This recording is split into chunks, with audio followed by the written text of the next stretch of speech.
जीवमजीवं दव्यं जडवर्वसहेण जीर्णनेदिष्ठं विन्दविन्दवन्दं वन्दे तं सर्वदा शिरसा। द्रव्य संग्रह के द्वितीय अधिकार में संवर का विषय चल रहा है। नयों के विषय को घटित करते हुए कल संवर विषय नए विभाग के बारे में बताया गया था। आज तत्र अशुद्ध निश्चये शुद्धोपयोग कथम घटते इति चेत तत्रोत्तरम। अब कल जो नयों को और निश्चय नए शुद्धोपयोग इन सबको जो घटित किया गया था, तो उसमें बताया था कि सप्तम गुण स्थान से लेकर के ऊपर 12वें गुण स्थान तक एक देश शुद्ध निश्चय नय से शुद्धोपयोग घटित होता है। और उससे पहले ये भी कहा था कि पहले गुण स्थान से लेकर 12वें गुण स्थान तक सभी अशुद्ध निश्चय नय का विषय है। तो उसी प्रश्न को यहाँ पर सामने रखा गया कि जब वह अशुद्ध निश्चय नय है तो फिर उसमें शुद्धोपयोग कैसे घटित होगा। तो उसी प्रश्न का यहाँ उत्तर देते हैं। शुद्धोपयोगे शुद्ध बुद्धैक स्वभावो निजात्मा ध्येयस्तिष्ठति तेन कारणेन शुद्ध ध्येयत्वात् शुद्ध अवलंबनत्वात् शुद्ध आत्मस्वरूप साधकत्वाच्च शुद्धोपयोगो घटते।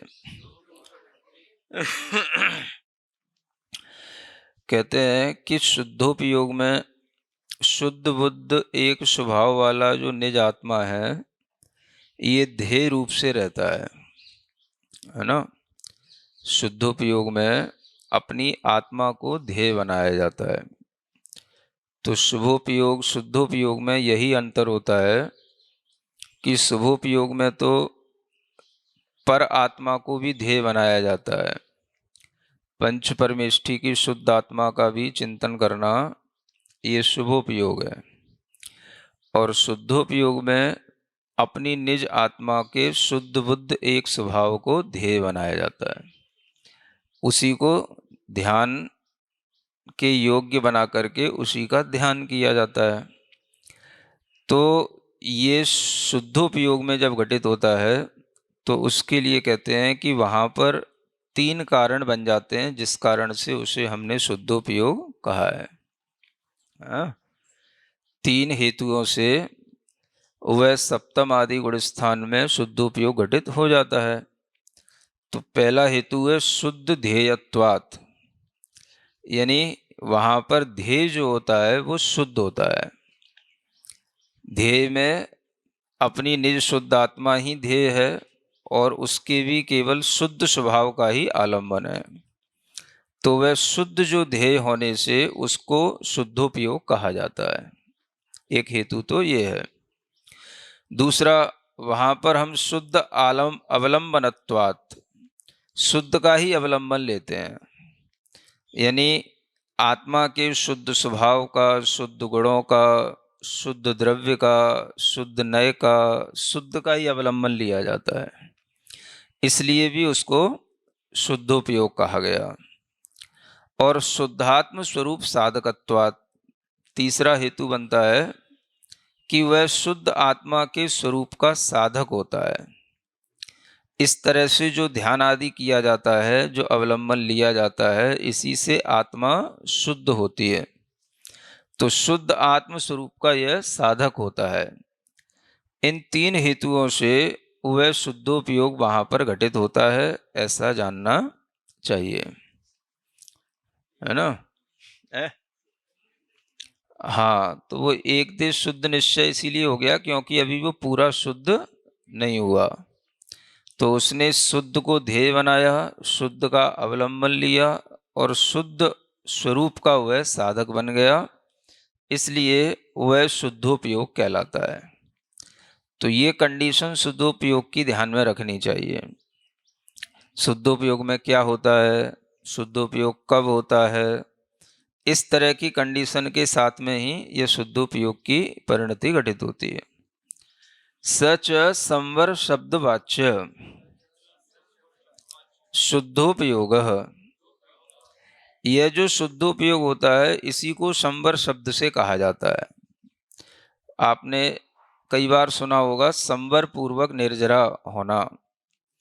तो ये संवर पूर्वक निर्जरा या जो संवर मोक्ष मार्ग में कार्यकारी है वह संवर शुद्धोपयोग ही मुख्य रूप से कहा जाता है ना। अब कल जैसे बताया था तो पहले गुणस्थान से दूसरे गुणस्थान में संवर तो हो गया, दूसरे से तीसरे में चौथे में कर्म प्रकृतियों के संवर तो हो गए, लेकिन ये संवर मोक्ष मार्गोपयोगी संवर नहीं है। अभी जो संवर नियम से शुद्ध आत्म तत्व के लिए साधक भूत होता है वह संवर शुद्धोपयोग शब्द से ही कहा जाता है, और वह शुद्धोपयोग सप्तम आदि गुण स्थान में प्रमुख रूप से घटित होता है।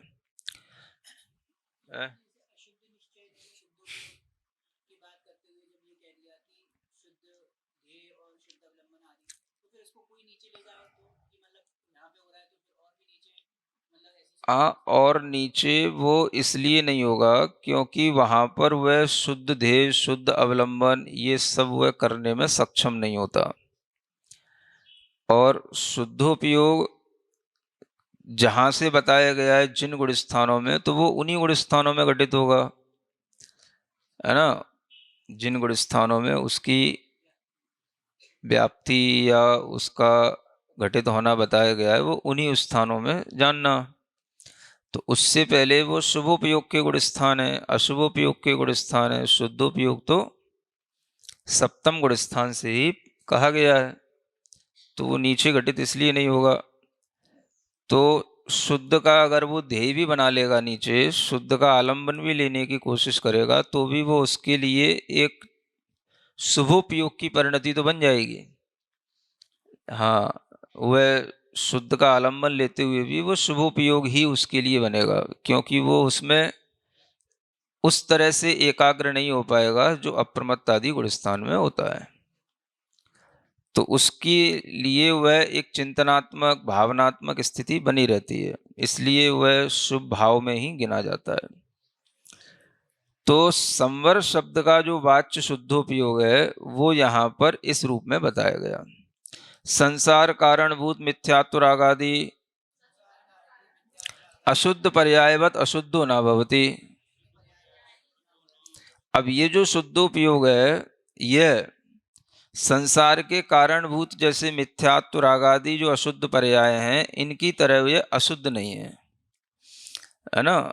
निचले गुण स्थानों में संसार के कारणभूत रागादि के उदय बने रहते हैं, और निचले गुण स्थानों में वह रागादि की अशुद्ध पर्याय भी उत्पन्न होती रहती हैं, और उसी के अनुरूप बंध आदि भी होते रहते हैं।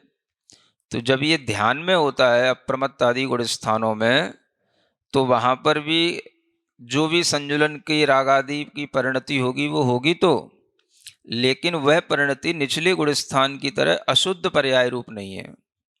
वहाँ पर उसके उस ध्येय से शुद्ध पर्याय उत्पन्न होने लग जाती है। रागादि के अभाव के कारण से वह शुद्ध आलम्बन लेने से, शुद्ध ध्येय बनाने से उसकी वह आत्मा की एक स्वाभाविक परिणति जो बनती है वही उसकी कथनचित शुद्ध पर्याय कहलाती है। हाँ, वह संसार का कारणभूत नहीं बनती। तो निचले गुण स्थानों में जो रागादि हैं वो संसार के कारणभूत भी बन जाते हैं। उपरिम गुण स्थानों में ध्यान अवस्था में संजुलन गत जो रागादि है, अब 10वें गुण स्थान तक तो रागादि का उदय है ही है, तो वह उदय रहते हुए भी ध्यान में शुद्ध ध्येय होने से, शुद्ध अवलंबन होने से वह रागादि का परिणाम उसके लिए संसार के कारणभूत नहीं है, इसलिए वह अशुद्ध पर्याय कथनचित नहीं है, इसलिए उसको शुद्ध उपयोग कहा जाता है। क्योंकि वो नियम से शुद्धोपयोग के लिए साधक बन रहा है। आगे जो उसका उपयोग धीरे धीरे शुद्ध हो जाएगा, उसके लिए यह शुद्ध उपयोग क्या है? साधक है। तो इसलिए भी इसको कथनचित सामान्य जो राग आदि पर्याय है उसकी तरह इसको अशुद्ध न कह करके तथैव फलभूत केवल ज्ञान लक्षण शुद्ध पर्यायवत शुद्धोपि न भवति। अब इस शुद्धोपयोग का फलभूत जो केवल ज्ञान आएगा उसमें जो शुद्ध पर्याय होगी उसकी तरह अभी शुद्ध भी नहीं है।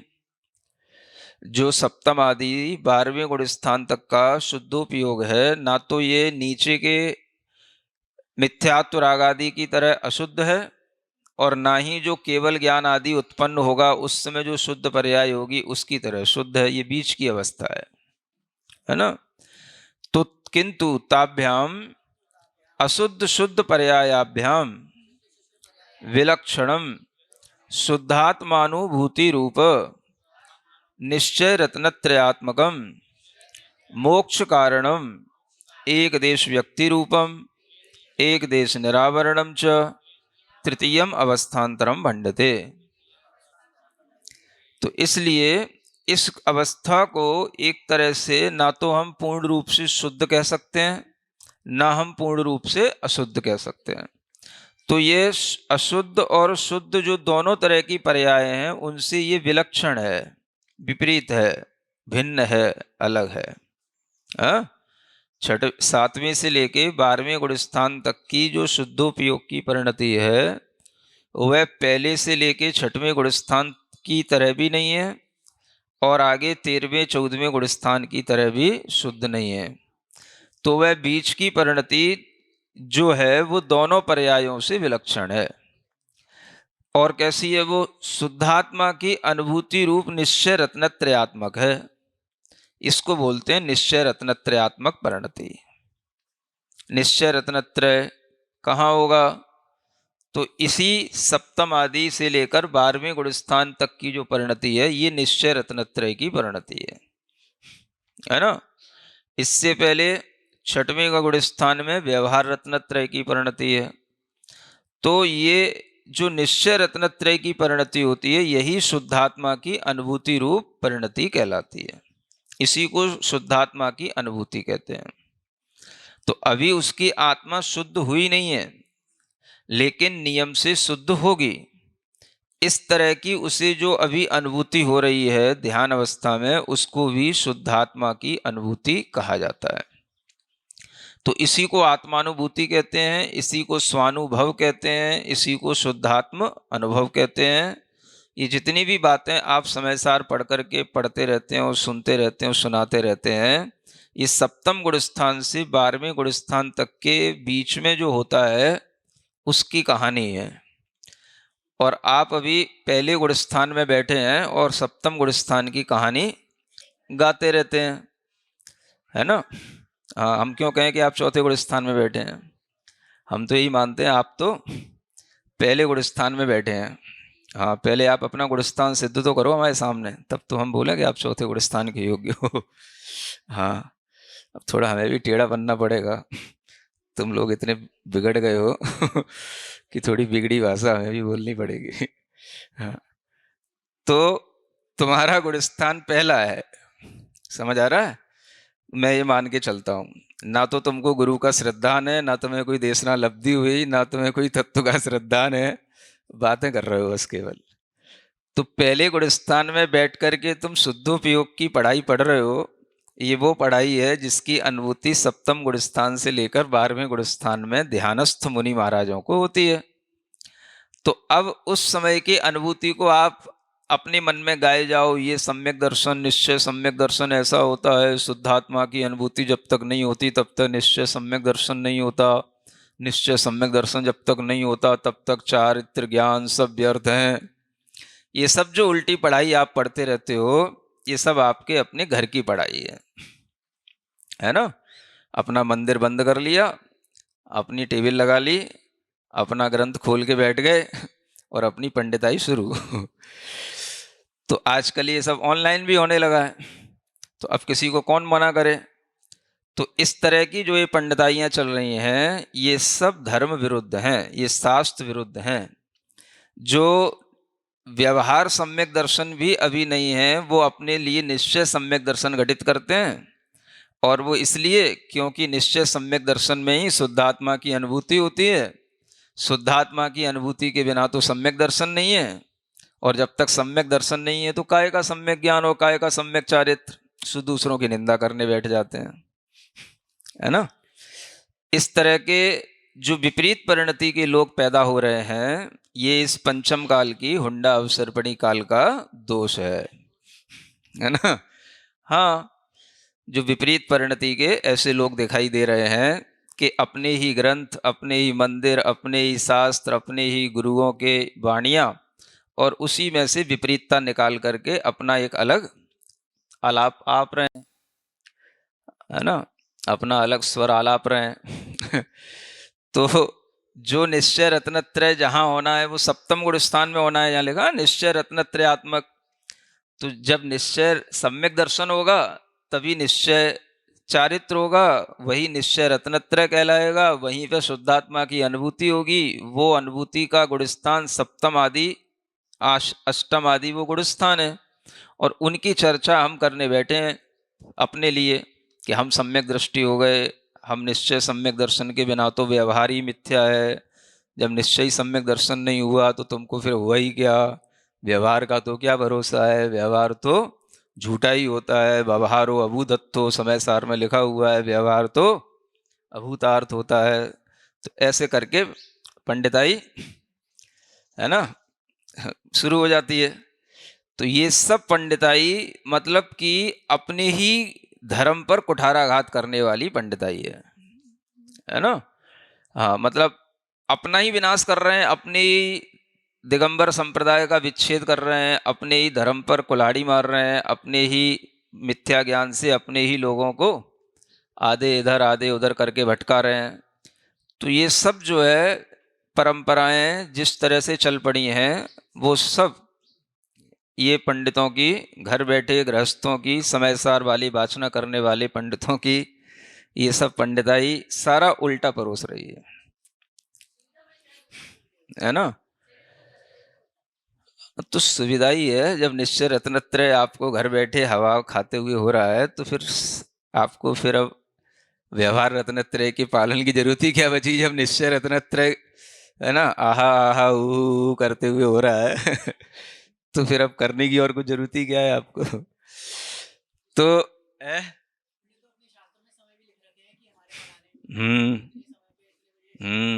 हाँ, वही तो। हमारे यहाँ तो भगवान को केवल ज्ञान हो जाता है, उसका भी समय नहीं बता पाते हैं कि कितने टाइम पर भगवान को केवल ज्ञान हुआ। आज की पंडिताई तो देखो कि उनके सम्यक दर्शन के समय फिक्स हो जाते हैं कि इतने टाइम पर उनको सम्यक दर्शन हुआ, उस बहन को सम्यक दर्शन हुआ, उस भाई को सम्यक दर्शन हुआ, फिर उनके तलवे चाटते रहो, उनके तलवे चाटने से सम्यक दर्शन और हो जाएगा, तुमको भी हो जाएगा, जिनको सम्यक दर्शन हो गया। ऐसी पढ़ाइयाँ पढ़ाई जाती हैं, है ना। है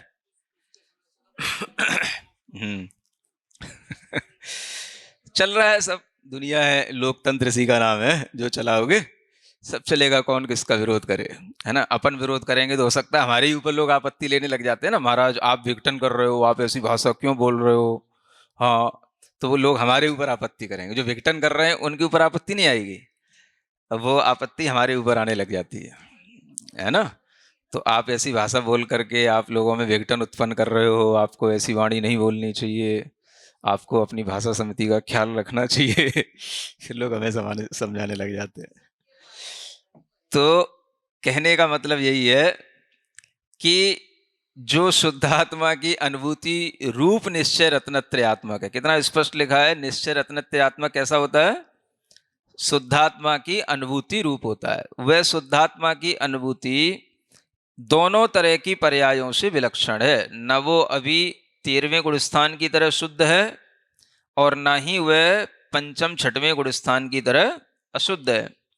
तो इस तरह की जो लक्षण की अनुभूति है, यही मोक्ष कारणम, यही मोक्ष का कारण है। यानी कि देखा जाए तो निश्चय रत्नत्रय ही मोक्ष का कारण है, क्योंकि जो अष्टम आदि गुण स्थानों में ढल गया तो वो आगे 13वें गुण स्थान में केवल ज्ञान प्राप्त करेगा, वही मोक्ष जाएगा। अपन घर में बैठे बैठे क्या करेंगे है ना। तो सही मायने में तो मोक्ष का कारण वही है।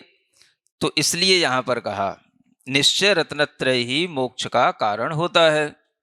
तो जिन लोगों को ये सुनने में आ जाता है कि निश्चय रत्नत्रय मोक्ष का कारण है, तो उन्हें मोक्ष जानने की जल्दी पड़ती है।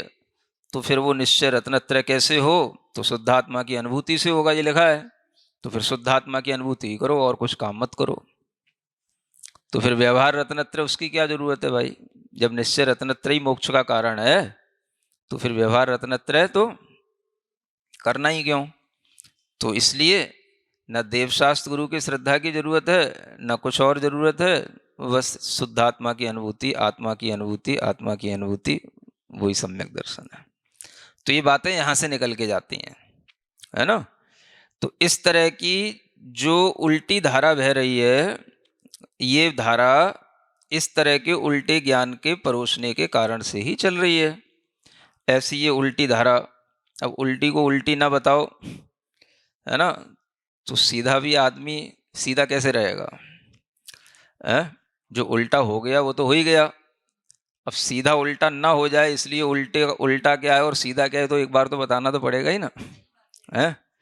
तो उल्टा सीधा एक समान तो नहीं होता, उल्टा उल्टा ही होता है, सीधा सीधा ही होता है। तो लोग गुस्सा हम पे करने लग जाते हैं, आप सही बात क्यों बता देते हो, उससे विखंडन हो जाता है, जो जैसा कर रहा है उसे करने दो, है ना। तो आप किसी को उल्टा क्यों कह रहे हैं, वो भी अपनी दृष्टि से हो सकता है सीधा हो। कई तरह कई विद्वान आ जाते हैं मेरे को समझाने मेरे को तो तो फिर मैं यही सोच लेता हूँ, हाँ वो अपनी दृष्टि से सीधे ही होंगे। जो मिथ्यात्व का उदय है, मिथ्यात्व की दृष्टि से वो सही है, मिथ्या दृष्टि है, सीधे है। अपनी दृष्टि से सीधे होने का मतलब क्या है, जिनके अंदर अनंतानुबंधी मिथ्यात्व का उदय चल रहा है तो वो उस दृष्टि से वो सही है ना। हाँ, तो यही सोच करके फिर शांत रहना पड़ता है। तो यही मोक्ष का कारण कहा गया है, जो कैसा होता है, एक देश व्यक्ति रूपम एक देश निरावरणम। यानी इस मोक्ष के कारण में एक देश तो व्यक्ति हो गई, एक देश व्यक्ति माने थोड़ा कुछ उसको प्रकट हो गया, थोड़ी अनुभूति हो गई, थोड़ी सी आत्मा उसके अंदर अब दिखती है आत्मा, 8वें आदि गुण स्थान में दिखती है आत्मा, समझ आ रहा है ना। तो एक देश व्यक्ति हो गई, और फिर भी एक देश अभी निरावरण है। माने थोड़ा ही निरावरण हुआ है और थोड़ी उसकी अभी व्यक्ति हुई है, पूरा अभी उसे अभी आत्म तत्व प्रकट नहीं हुआ है। तो ऐसी अवस्था को ही तृतीय अवस्थांतरम भंडते, यानी ये एक विलक्षण तीसरी ही अवस्था कही जाती है। तीसरी अवस्था का मतलब ना तो ये पहली अशुद्ध अवस्था है जो पहले गुण स्थान से 6वें गुण स्थान तक होती है, और ना ही यह केवल ज्ञान के साथ होने वाली शुद्ध पर्याय रूप शुद्ध अवस्था है, ये बीच की तीसरी अवस्था है। इसको तृतीय अवस्थांतरम कहा गया है। समय सार की टीका में आचार्य अमरचंद जी स्वामी इसी को तारतीयकम अवस्थाम अनुभवती ऐसा कहते हैं। तारतीयकी माने वो भी उसी को तृतीय अवस्था कहते हैं। तीसरी अवस्था का वर्णन उन्होंने भी किया है, लेकिन लोगों को समझ आती नहीं है ये बातें, है ना। तो लोगों को ना तो संस्कृत पढ़नी है ना प्राकृत पढ़नी है, बस टोपी वाले पंडितों की कहानी सुननी है ना। तो ऐसी तृतीय अवस्था का वर्णन अमृतचंद सूरी ने समय सार की टीका में भी स्पष्ट रूप से किया है। उन्होंने वहां शब्द दिया तारतीयकीम अवस्थाम, ऐसा, उसी को यहाँ इन्होंने सिंपल लैंग्वेज में कहा तृतीय अवस्थांतरम। तो इस तरह से ये सब आचार्यों की वाणियां सही चल रही हैं। पूर्व आचार्य की कोई भी टीकाएं, कोई भी तरह की वाणियां विरुद्ध नहीं है। आचार्यों की परंपरा उनकी वाणियों को समझते रहे हैं और सिंपल लैंग्वेज में उसको लिखते रहे हैं।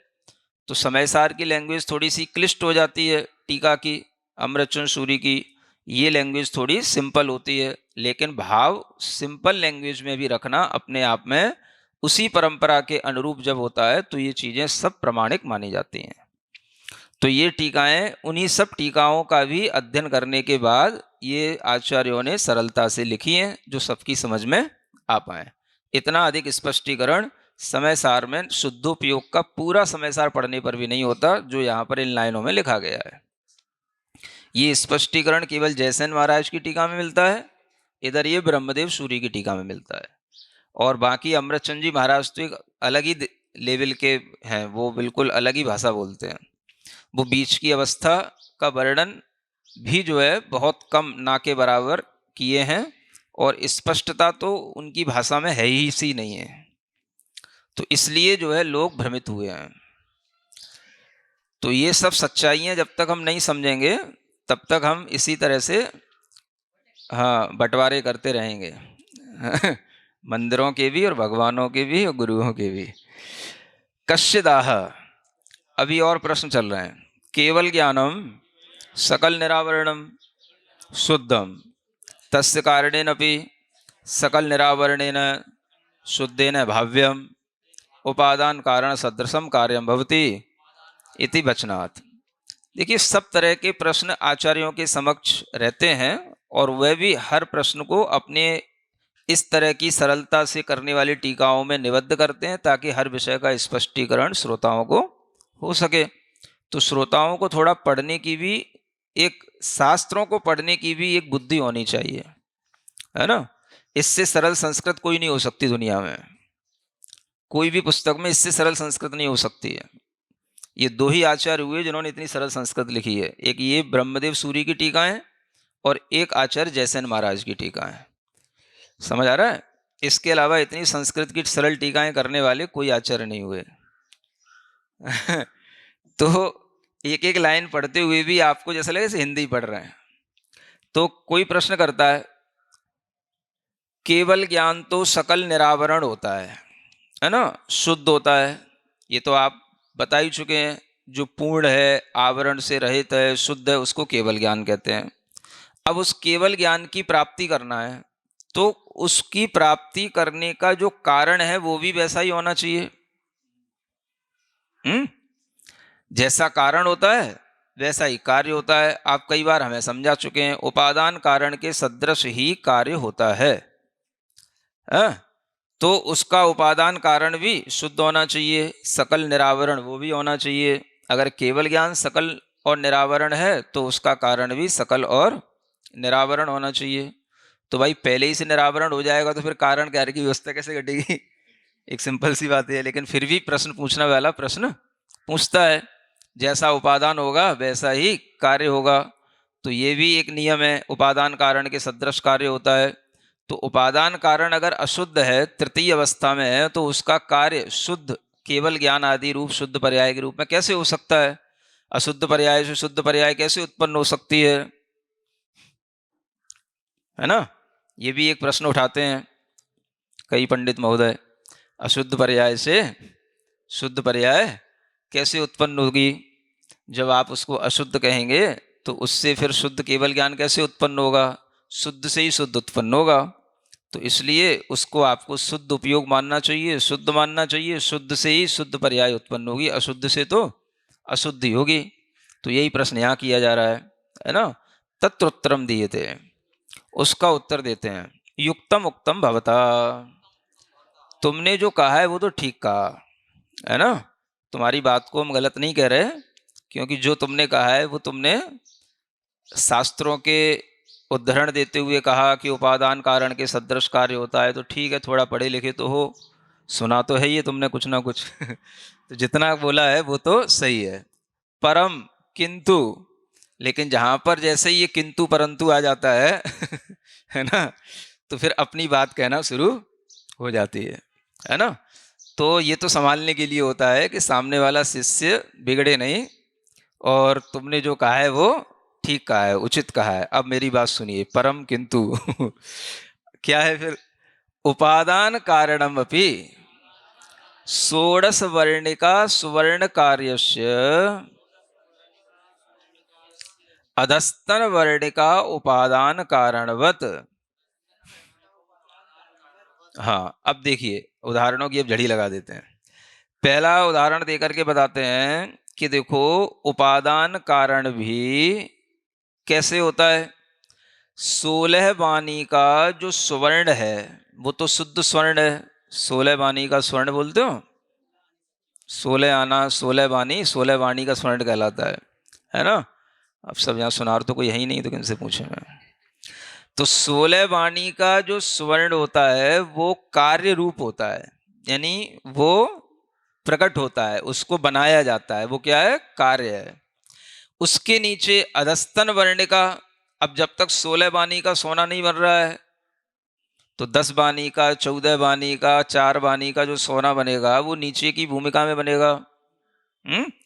तो उसी से ही तो वो 16 वाणी का सोना बनेगा, 14 वाणी का सोना उसी से तो बनेगा, 14 से 16 का सोना उसी से तो बनेगा। तो वही तो कार्य के रूप में ढलता चला जा रहा है। तो पिछला जो उपादान कारण होता है वह अशुद्ध होता है, वही तो शुद्ध होता चला जाता है। ये उदाहरण जैसे सोने में घटित किया जा रहा है वैसे ही अपनी आत्मा में घटित करना है। तो जो कारण ढलता हुआ चला जा रहा है वह पिछली अधस्तन अवस्था में, निचली अवस्था में जो होता है वही जो है ऊपर ऊपर शुद्ध अवस्था में होता चला जाता है। तो जो 10 वाणी का सोना है वही जाकर के आगे 16 वाणी का बनेगा। तो इसी तरह से जिसका उपादान अभी पूर्ण शुद्ध नहीं हुआ है लेकिन जो पहले अभी तीसरी अवस्था में है वही जाकर के आगे शुद्ध अवस्था को प्राप्त होगा।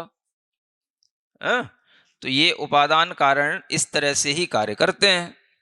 ऐसा तो कहीं नहीं होता है कि शुद्ध उपादान शुद्ध कार्य है तो एकदम से शुद्ध उपादान से ही शुद्ध कार्य होगा। तो फिर तो सोने से सोना कौन बनाता है, सोना ही बन गया। जब 16 वाणी का सोना ही है तो फिर वो कार्य कारण कहाँ हुआ फिर वो किसी का, है ना। तो ऐसा तो कभी होता ही नहीं है। तो इसी तरीके से जानना। और भी सुनना चाहो तो एक आध उदाहरण और दे देते हैं, सुनोगे कि नहीं। मृण्मय कलश कार्यस्य मृत पिंडस स्थास कोश कुशूल उपादान कारणवत। हाँ, अब देखो आपको मिट्टी का कलसा बनाना है तो उससे पहले आपको मिट्टी का पिंड बनाना पड़ता है, लौंदा बनाओगे, फिर उसका एक पर्याय बनती है, उसे कहते हैं स्थास, है ना, जो फैली हुई होती है। फिर एक पर्याय बनती है कोस, जिसमें थोड़ा सा गड्ढा सा आ जाता है। फिर एक पर्याय बनती है कुशूल, है ना। इन सबको बनते बनते वो अंत में जाकर के कलश बनता है। तो अब आप कहो कि पिछली पर्याय तो अशुद्ध हैं, इनसे कलश कैसे बन सकता है। कलसा तो फिर कलसे ही से बनेगा क्या, फिर मिट्टी से कलसा नहीं बनेगा है? तो ये जिस तरह से बातें लोक विरुद्ध हैं, है ना, दृष्टांत जिस तरह से ये आपका लोक विरुद्ध है उसी तरह से फिर आपका कोई भी कार्य न्याय के अनुसार हो नहीं सकता है। तो लोक में भी ऐसे ही कार्य होते हैं, यही कार्य करने का तरीका होता है और यही तरीका आत्मा की शुद्धि का है। तो जैसे मिट्टी का पिंड अनेक पर्यायों से होते होते होते होते कलश की पर्याय में ढल जाता है, तो उपादान रूप जो मिट्टी है वो तो वही रहती है, लेकिन उसकी बीच की जो पर्याय हैं वो सब बदलते बदलते अगली पर्याय के लिए कारण बनती चली जाती हैं और वही जाकर के अंत में कलशा रूप कार्य को उत्पन्न करती हैं। तो निचली पर्यायें कथनचित उस कार्य से अपना संबंध रखती हैं और पिछली पर्यायें, निचली पर्यायें जो होती हैं वो उस कार्य से कुछ भिन्न भी होती हैं और कथनचित अभिन्न भी होती हैं, है ना। च कार्यात एक देशेन भिन्नम भवति। इस तरह से जो कार्य जब हो जाता है तो उससे वो एक देश भिन्न कहलाएंगे। जो उस कलसा बनने से पहले कुशूल रूप जो पर्याय बनी हुई है, जो कलसा में ढल रही है, वो उससे भिन्न तो है लेकिन सर्वथा भिन्न नहीं है। इतनी भिन्न नहीं है कि भाई कि ये कुशूल अलग था और कलश अलग हो गया, वही कुशूल ही कलश में ढल गया।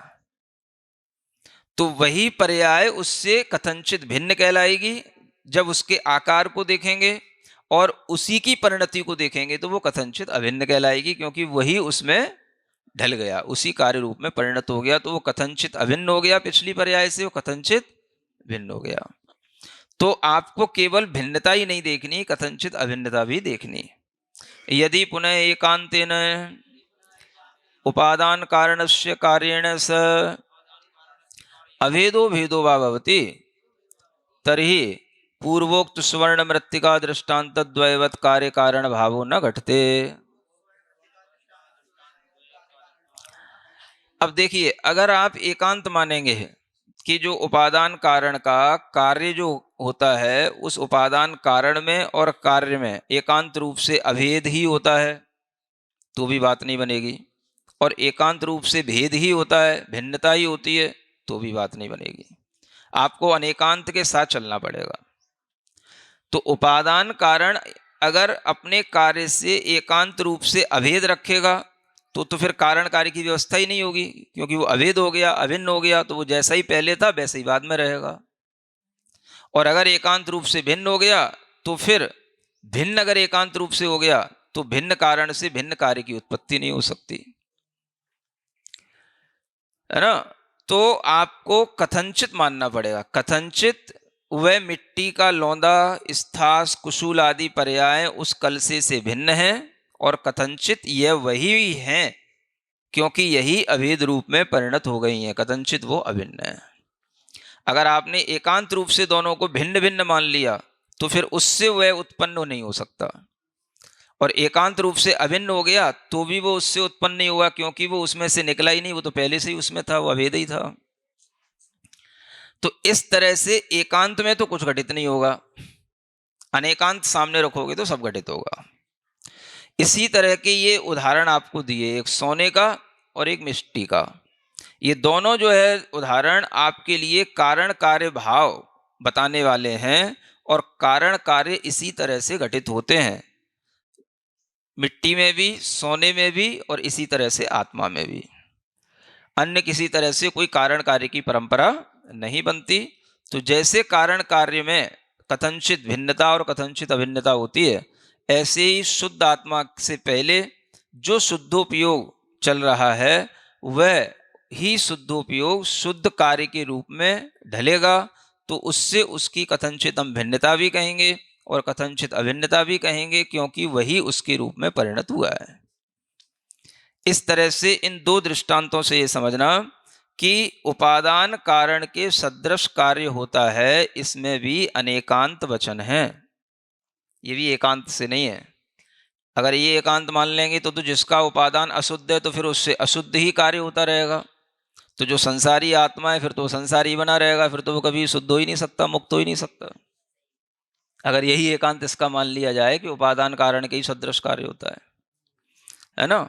अगर मान लो मिट्टी गंदी है तो मिट्टी गंदी बनी रहेगी, फिर उससे शुद्ध कलश कैसे बनेगा, अगर उपादान कारण के सदृश कार्य होने का एकांत मान लिया जाए। तो एकांत नहीं चलता है, अनेकांत से ही कारण कार्य की व्यवस्था चलती है। ये जान करके इतना ही अपने दिमाग में रख करके कारण कार्य को समझना, है ना। अब चाहे रोटी बनाओ चाहे पानी से ठंडाई बनाओ, यही कारण कार्य की व्यवस्था ध्यान में रखते हुए आप दिन भर अपना व्यवहारिक रूप से कारण कार्य का प्रयोग करना, और देखना कि उपादान कारण के सदृश कार्य कथनचित होता है और कथनचित नहीं होता है। होता है इसलिए क्योंकि वही उसके रूप में परिणत होता है, नहीं होता क्योंकि उसकी पर्याय भिन्न है और उसकी पर्याय भिन्न है। नहीं तो फिर ठंडाई बनाने की जरूरत ही क्या है भाई, सौंफ रखी है, यही खा लो ना, ठंडाई की जरूरत ही क्या है।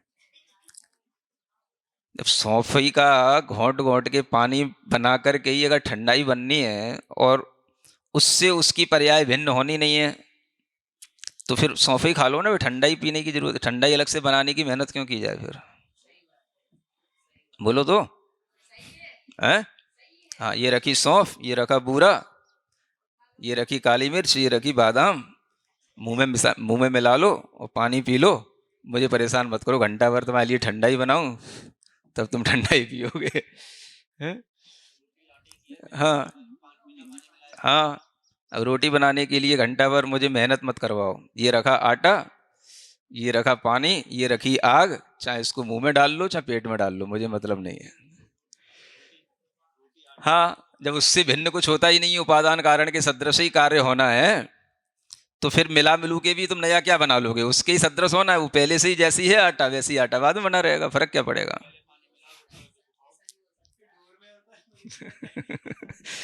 ठीक है। तो ऐसे दिन भर उदाहरण के बारे में सोचना कि उदाहरण कितने अच्छे हैं और कैसे ये कार्य कारण की व्यवस्था घटित होती है। बोलिए महावीर भगवान की जय।